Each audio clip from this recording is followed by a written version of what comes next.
Ndagira ngo rero munyemerere turebere hamwe izi breaking news. Hashize iminsi tubigarukaho cyane, byaravuzwe mu bitangazamakuru, byaravuzwe cyane ku mbuga nkoranyambaga ko Repubulika Iharanira Demokarasi ya Kongo yaba yaratangije ibitero karahabutaka ku mutwe wa FDLR, ariko nyuma twaje kubona amashusho agaragaza iyo mitwe yitwaje intwaro ndetse n'igisirikare cya leta bakoze igisa n'ubwiyunge ndetse bemeranya ko bagiye guhagarika imirwano. Ariko igitangazamakuru cya Africa Intelligence gikunze gukurikiranira hafi bibera muri Repubulika Iharanira Demokarasi ya Kongo ndetse n'amakuru agaruka ku ntambara ziri muri ubu burasirazuba yewe n'umubano w'igihugu cy'u Rwanda na Repubulika Iharanira Demokarasi ya Kongo, cyanditse ko abasirikare b'Ubufaransa bo mu nzego z'ubutasi ngo batangiye kwifatanya na FARDC mu rwego rwo kubafasha gutsinsura uyu mutwe wa FDLR mu buryo bwa burundu, na operation ishobora kumara amezi 6 cyangwa se akarenga bikarangira uyu mutwe wa FDLR utsinzwe. Ibi rero ngo byatumye Repubulika Iharanira Demokarasi ya Kongo ishyiraho bamwe mu basirikare bazaba bashinzwe iyi operation, ariko nanone ngo byose byaturutse ku kuba Repubulika Iharanira Demokarasi ya Kongo ikomeje gushyirwaho igitutu n'ibihugu by'amahanga birimo n'igihugu cy'Ubufaransa. Ejo bundi twabigarutseho ubwo twabagezagaho icyo ambasaderi w'Ubufaransa yavugiye mu nama mu nteko ya Loni yerutse guterana ku mutekano wa Repubulika Iharanira Demokarasi ya Kongo. Icyo gihe n'undi bagaragaje ko bifuza ko FDLR isenywa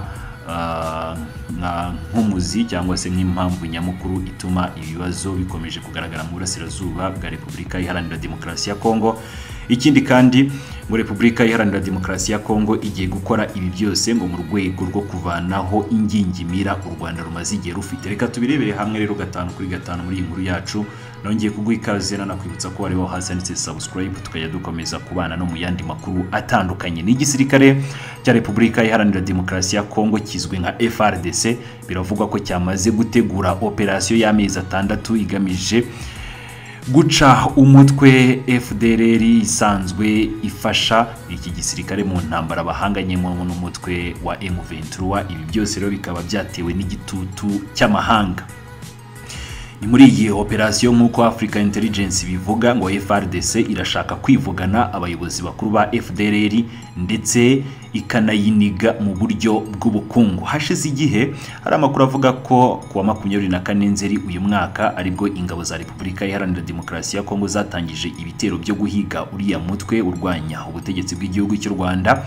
Ni ibitero ngo bizamara amezi 6 ariko nanone ashobora kongerwa, bikaba bigamije rero gusenya burundu FDLR igizwe ahanini n'abasize bahikuye u Rwanda muri jenoside yakorewe abatutsi mu mwaka w'1994. Amakuru aravuga ko General Majoro Arengbia Nzambe Dio Janti ukuriye abasirikare bagize akarere ka 34 k'ingabo za Repubulika Iharanira Demokarasi ya Kongo zibarizwa muri Kivu y'Amajyaruguru ngaheruka gutegeka ingabo akuriye guhiga abarwanyi ba FDLR banze gusubizwa mu buzima busanzwe, hanyuma rero ngo zikigarurira ibirindiro byabo. Amakuru atangwa n'ubutasi bwa gisirikare bwa Repubulika Iharanira Demokarasi ya Kongo yerekana ko FARDC ngo yakoze ubushakashatsi imenya ko FDLR foka igizwe n'abarwanyi babarirwa mu 2500 bijyanye rero no kuba hari bamwe mu bari bagize aba barwanyi bagiye bayiyomoraho cyangwa se bagashwana bakajya mu yindi mitwe irimo nka Rudurunana, hari za CNRD, hari za FRN n'indi myinshi cyane dukunda kugarukaho. Aba bose rero bikavuga ko hamaze gutangwa itegeko ryo kubahiga muri teritwari za Masisi, Rucuru, Nyiragongo, Warikare ndetse no mu mujyi wa Goma. Bamaze igihe rwose bidegembyamo. Twabonye n'abarwanyi bamwe ba FDLR baje hano mu gihugu cy'u Rwanda bavuga ko uwo mujyi bawurinze kuva ku mupaka kugera ku kibuga cy'indege cya Goma. Africa Intelligence iravuga ko abo General Arengbia n'ingabo ayoboye bakomeje guhiga ngo nabiganjemo rero abasirikare bakuru barimo General Ntahunguka Pacifique alias Omega, uyu akuriye igisirikare muri rusange cya FDLR cyangwa se umugaba mukuru w'ingabo za FDLR. Hari Colonel Kubwayo Gustave Sirikov niko azwi cyane, akuriye umutwe w'abakomando wa CRAP.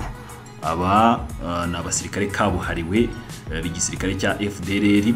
Hakaza rero na Oreste Ndatuhoraho uzwi ku mazina ya Marinette, uyu ayobora abarwanyi ba FDLR baba mu gice cya Masisi. abandi FDLR ikomeje kugera amajanja ngo ni General Habimana Hamada. Uyu rero akuriye umutwe wa FRN, icyo kimwe rero no witwa Dani wo muri Rudurunana.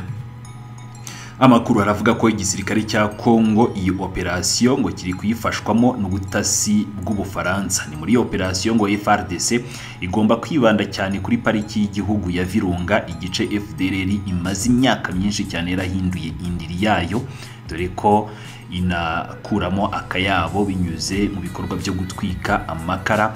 Ni amafaranga menshi cyane rwose yinjirizwa muri ibi bikorwa byo gutwika amakara ndetse no gucuruza imbaho. Ibyo byose rero bigatuma uyu mutwe ukomeza kwiyubaka mu buryo bw'amafaranga. FDLR kandi yinjirizwa amafaranga no gucukura amabuye y'agaciro ndetse no kwaka imisoro abaturage bo mu bice igenzura. Ni ibikorwa byose FARDC ngo ishaka gukupa burundu, nk'uko amakuru akomeje kugenda atangazwa n'iki gitangazamakuru cya African Intelligence. Nibutsa ko kuva ingabo za Repubulika Iharanira Demokarasi ya Kongo zubura imirwano n'umutwe wa M23, inyeshyamba za FDLR zari zarakunze rwose kwifashishwa muri uru rugamba, ndetse uyu mutwe bisanzwe bizwi ko ufitanye umubano wihariye n'abasirikare bakuru ba Repubulika Iharanira Demokarasi ya Kongo, barimo nka General Major Peter Nkuba Chirimwami ubwe. Uyu ayobora intara Kivu y'Amajyaruguru, cyo kimwe na Lieutenant General Constant Ndima Kongaba